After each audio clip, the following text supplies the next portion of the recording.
Dalam selimut duka meninggalnya seorang pendekar hukum Indonesia, Hotma Sitompul, pihak keluarga yang diwakili oleh anak mendiang akhirnya ungkapkan hal ini terkait kronologis wafatnya Hotma Sitompul hingga hembuskan nafasnya yang terakhir di RSCM Jakarta. Lalu seperti apa keluarga ceritakan kronologis wafatnya Hotma Sitompul? Anak mendiang pun menjelaskan kronologi kondisi kesehatan Hotma hingga ia akhirnya pergi selamanya akibat penyakit komplikasi jantung, gula, dan batu ginjal.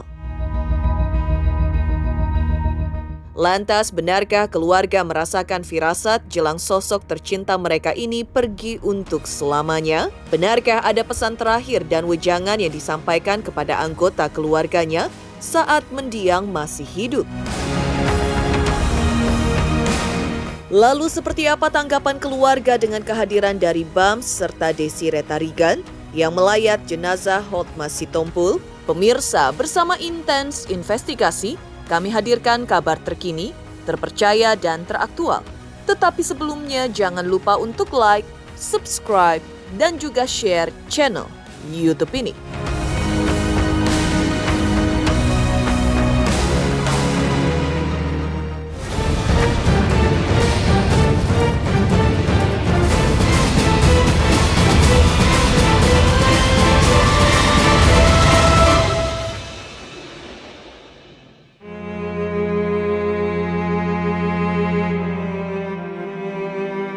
Meninggalnya salah seorang pendekar hukum terkemuka Indonesia, Hotma Sitompul, selain menghadirkan duka cita, juga sangat mengejutkan keluarga, sahabat, dan rekan-rekannya termasuk publik bahkan netizen.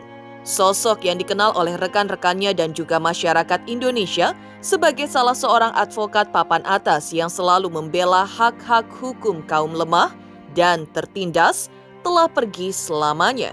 Jasa dan kiprahnya di bidang hukum Indonesia tentu akan selalu dikenang dan semangatnya sebagai pendekar hukum pantas untuk terus dilanjutkan.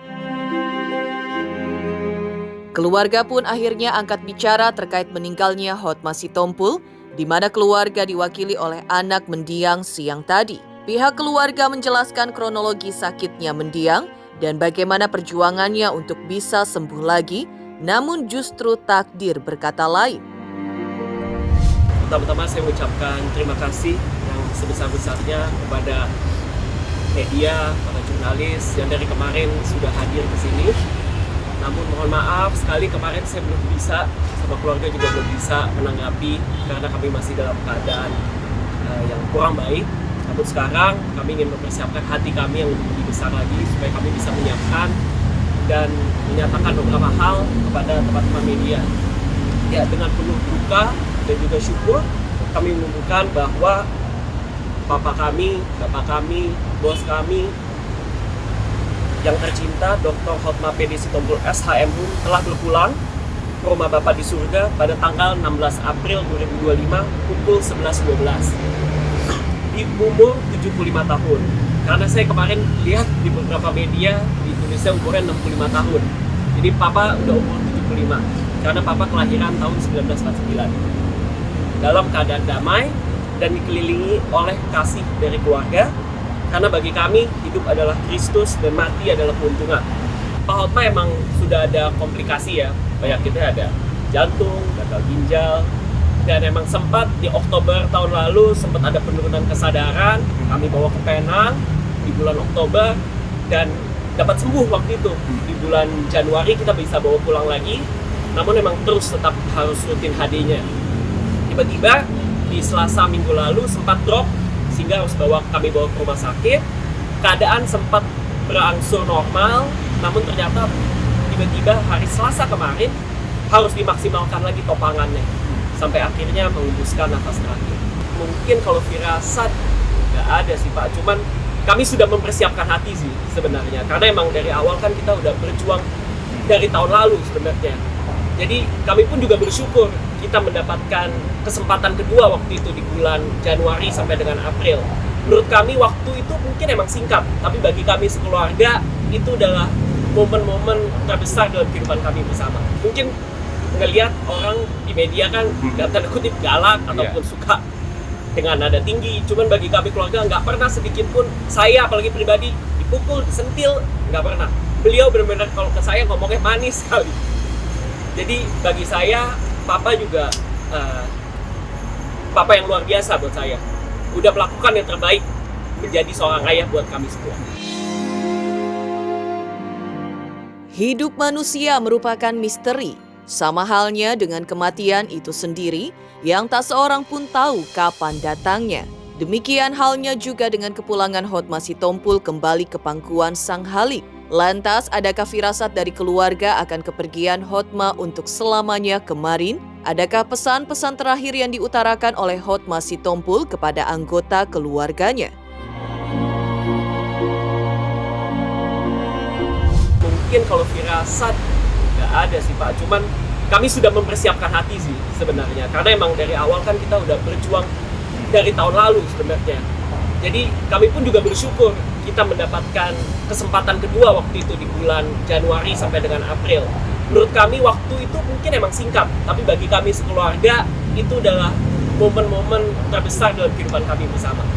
Kalau pesan terakhir mungkin tetap pasti ujungnya kepada Lembaga Bantuan Hukum Mawar Saron sih, karena itu dari awal sejak dia muda pun emang udah bekerja buat LBH Jakarta, dan value pelayanan buat orang miskin dan teraniaya itu emang udah terus disampaikan ke kita berkali-kali. Jadi bagi kami justru legacy itu yang harus kita jaga terus. Hidup Hotma Sitompul di mata keluarganya merupakan bentangan pelajaran yang bermakna. Karena itu tak heran ketika kini ia tiada, anak mendiang mengungkapkan rasa kagumnya atas sosok mendiang ayahnya yang selama ini berkiprah sebagai advokat di panggung hukum Indonesia, selalu dan tak lupa untuk memperjuangkan hak-hak hukum kaum lemah. Lalu seperti apa wejangan Hotma Sitompul ketika masih hidup untuk anggota keluarganya? Dan seperti apa pula kesan keluarga ketika Hotma Sitompul suka membela dan memperjuangkan hak-hak hukum kaum lemah melalui Lembaga Bantuan Hukum Mawar Saron yang didirikan mendiang? Mungkin banyak orang melihat hanya sebuah gedung, sebuah bangunan, tapi bagi kami, penerus Pak Hotma, nilai-nilai yang telah ditinggalkan buat kami dalam pelayanan di LBH Mawar Saron sangat menyentuh kami, sehingga itu yang akan terus kami perjuangkan.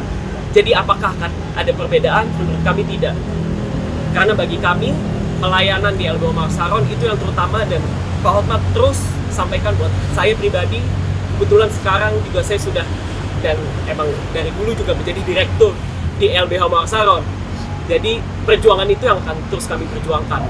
Dan Bapak bukan hanya ayah yang setia, tapi juga seorang pejuang keadilan yang mengabdikan hidupnya melalui Lembaga Bantuan Hukum Mawar Saron. Bagi beliau, pelayanan hukum bukanlah sekedar profesi, melainkan panggilan ilahi untuk membela mereka yang lemah, menyuarakan yang tak terdengar, dan menegakkan kebenaran di tengah ketidakadilan. Di bawah kepemimpinan dan pengaruh beliau, LBH Mawar Saron telah berdiri sejak 2002. Bukan hanya menjadi tempat konsultasi hukum, tapi juga menjadi rumah pengharapan bagi banyak orang. Dan kami percaya bahwa legacy yang beliau sudah tanamkan dan tinggalkan juga kami semua, bukan hanya pada karya hukum yang tertulis, tapi terutama pada hidup-hidup yang telah diubahkan. Kepergian selamanya Hotma Sitompul ke Haribaan Yang Maha Kuasa juga mendapat empati dari mantan istrinya, Desire Tarigan, dan anak sambungnya Bams X Samson. Hal itu terlihat ketika tadi malam Desire didampingi Bams melayat jenazah Hotma Sitompul di rumah duka yang letaknya di samping rumah Desire. Keduanya melayat ke rumah duka dengan berjalan kaki agar bisa ikut mendoakan kepergian Hotma Sitompul untuk selamanya, berharap jiwanya mendapatkan ketenangan dan kedamaian di akhirat.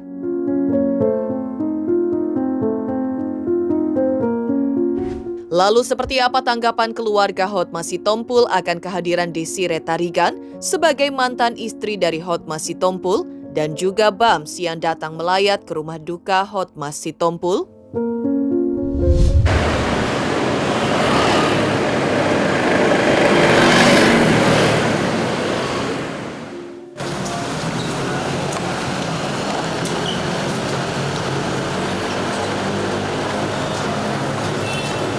jalan. Bang. Bang.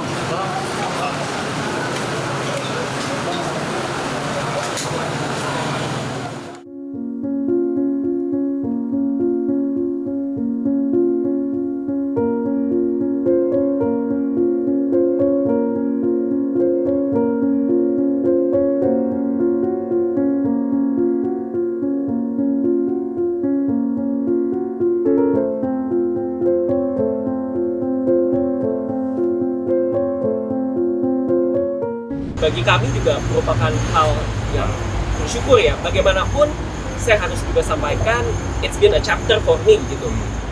Mami juga udah bersama saya in the past of 20 years dan sudah mendidik saya, membesarkan saya juga. Dan saya sangat bersyukur juga punya Mami, punya Abang, Bams, dan Pria yang pernah bersama-sama dengan kami. Keluarga mendiang Hotma Sitompul ucapkan hal ini usai Bams dan Desire Tarigan melayat ke rumah duka tempat jenazah Hotma Sitompul disemayamkan tadi malam hingga mengikuti ibadah penghiburan hari pertama. Lantas seperti apa pula artis Baim Wong dan rekan-rekan advokat sekaligus sahabat dekat mendiang turut berbelasungkawa atas wafatnya salah seorang pendekar hukum Indonesia ini? Selamat untuk intens investigasi 3 juta subscriber, luar biasa sekali 3 juta. Ya pokoknya semakin sukses lah dan bisa menghadirkan sesuatu yang memang baik untuk diperlihatkan.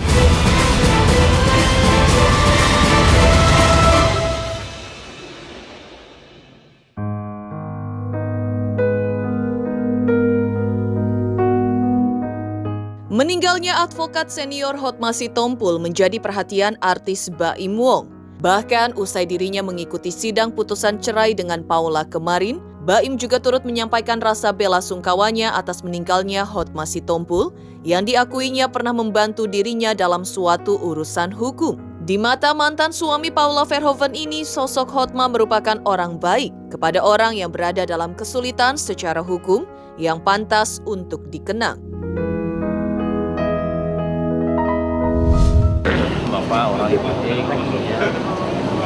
saya kesini juga kan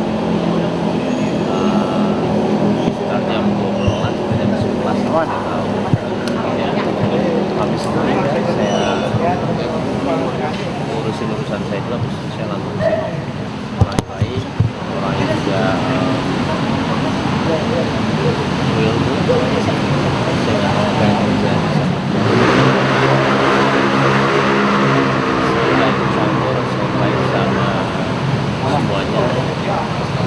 Tapi yang hari ini karena beliau sudah ada, kita ingat kebaikannya aja, maafin segala dosanya dan kita semua.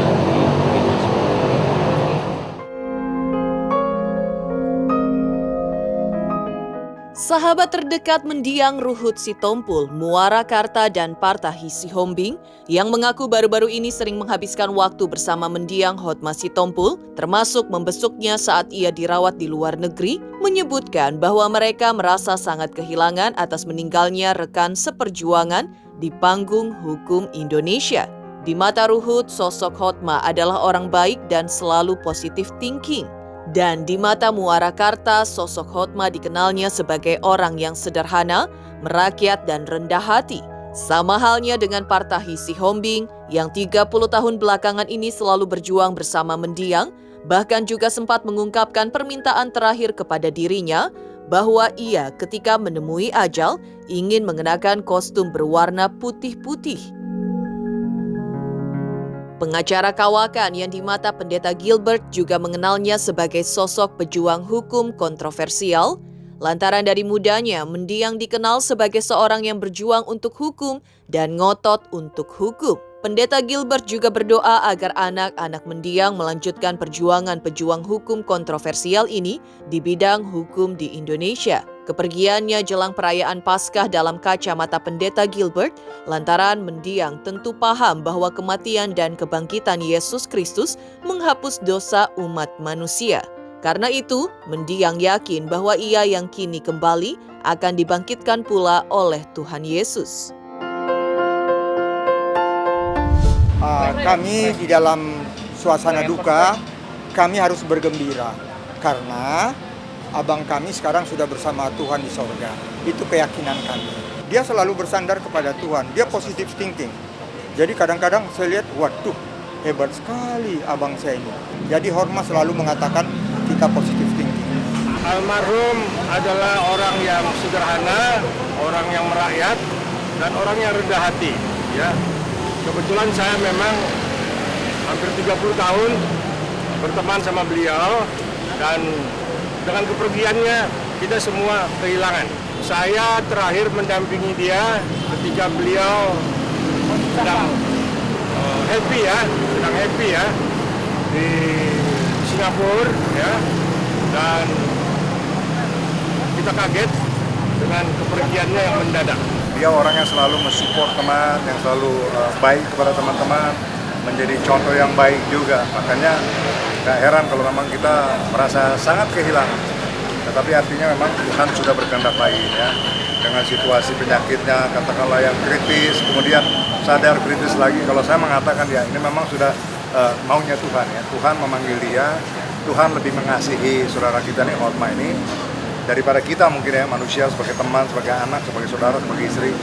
Allah itu lebih berkenan kepada dia. Jadi kita mesti terima panggilan daripada Tuhan, karena dia, kami percaya sudah sampai di sisi di samping Tuhannya yang maha.